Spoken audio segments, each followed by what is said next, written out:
Hello everyone, today we are going to apply our knowledge of social policy and sociology to an exam question. It's a 20-mark question and this type of question you will find on paper 3 of your exam. So the question is, applying material from item C and your knowledge, evaluate the view that sociology influences social policy.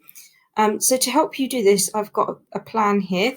It has way too much information and it has some gaps. So it has suggested 8 paragraphs with an intro and a conclusion. So in red, I've got here, you do not need to use all of these points in your essay. You kind of want around 3 to 4 points with an intro and a conclusion. And it's important really to have the structure. And that's why I'm kind of showing you this plan, because some of us are missing the criticisms, the mini evaluation points that we should have at the end of each paragraph to ensure that our essays reach the top bracket. You also want to try to refer to examples like sociological studies or government policies to support the points that you're making. So we're going to go through a couple of the paragraphs that I've planned out fully, and then you're going to have a go at filling in some of the others and writing the essay. Now, you can either do this where you just fill out the bits that you want for the essay, or you can fill it all out. It's entirely up to you. It's really just there as a guide to help you figure out how you're going to structure your essay. So just to start with, the introduction. Often people get a bit confused with introductions. What you're doing here is outlining, where the essay is going, or what the essay is really about. So I've got here, sociologists often research social problems like poverty, divorce, and juvenile delinquency. Some studies have been very influential and have been taken on board by governments and resulted in policies being made to improve social problems. Whether the study affects social policy depends on many factors. This essay will assess these factors to show that sociology influences social policy, but only in certain circumstances. So it's an okay introduction. I'm outlining what the problem is, what the debate is, and I'm kind of telling the examiner where I'm going with this. I'm going to say that there are only some circumstances where it is influential. So, you could take it in a different direction. You could say, this essay will show that sociology is very influential in influencing or influences social policy very heavily. Or you could say that this essay will show that sociology influences social policy to a very minimal extent. So there are several directions you can take your introduction, but as long as you tell the examiner what you're going to be saying, it's fine. Do not write an introduction that says some think that sociology influences policy and some think it doesn't. Well, it doesn't really tell us what you're going to be saying in your essay, so that's not a good introduction. Okay, so the first point, I could make a point to say that there are several factors that influence how sociological research can affect social policy. Let's get to that. And I could point to the first factor, which could be electoral popularity or government ideology, something like that. So my point would be, I would actually start off by saying governments are at the mercy of the electorate, and therefore sociological studies are only influential if they support or if they are favoured by the electorate, by the voters. So any policy sociologists introduced would be judged by the electorate, which means voters. And if it's not popular, they could lose their power. So the government could lose power if it decides to take on board a policy suggestion that the electorate doesn't like. They are unlikely to implement ideas from research that go against their own ideology. So I've got that example there, the Black Report. There's so many examples that you can use, but this one I think is in the textbook, so I thought perhaps we could use this one. So the Black Report, if you haven't read about it yet, it was a report published in 1980 when Margaret Thatcher was in power. And essentially this report said that if you want to sort out lots of social problems in our society, you're going to need to invest more heavily in things like healthcare.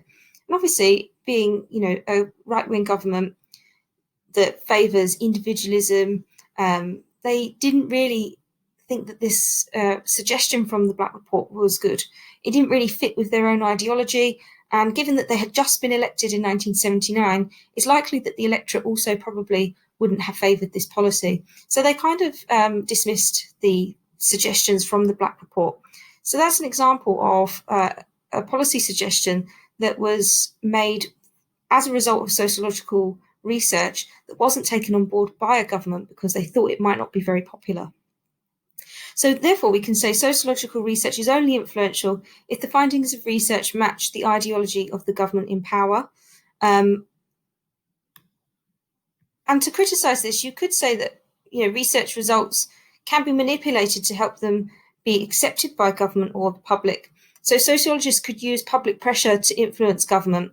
So they do not necessarily need to appeal to government directly. So, you can use perhaps protest movements, you can use celebrities. There's lots of other ways sociologists can actually try to influence government. They don't need to necessarily appeal to the government directly.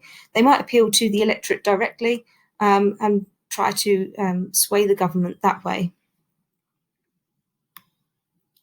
Paragraph 2, you could talk about another factor that affects how influential sociological research is, and that could be pressure groups and globalization. So the size and power of an interest or pressure group can affect how influential sociological research will be.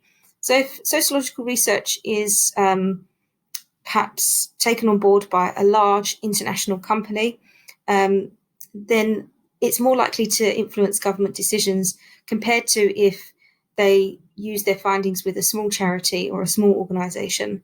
So powerful organisations can pay for research and use this effectively, whereas small pressure groups, so for example, like the women's liberation movement, they had to campaign for so many years for it to have any effect at all. So sociological research is only influential if they can get the backing and support of a large pressure group or a large company to pressure the government.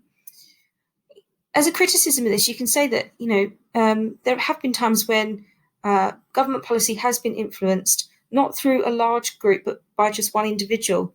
So you can use Jamie Oliver as an example because he used the vehicle of TV and his own celebrity status to change policy on school dinners.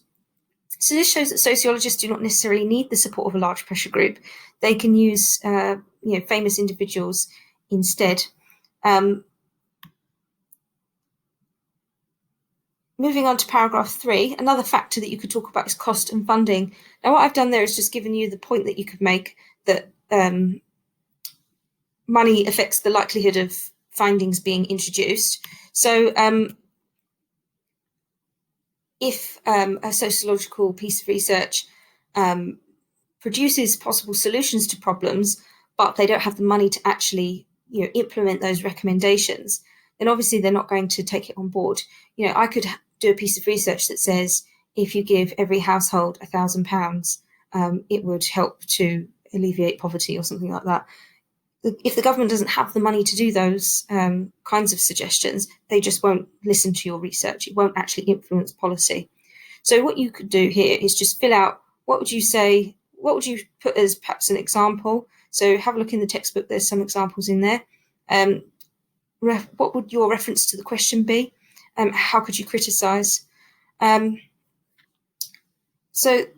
the first part of the essay, you wouldn't necessarily talk about all three of these points because, as we said before, you only need 4 paragraphs. So 2 of your paragraphs might be on factors, so that I've got 3 factors there. So I'd only talk about 2 of those that show whether sociology is influential or not.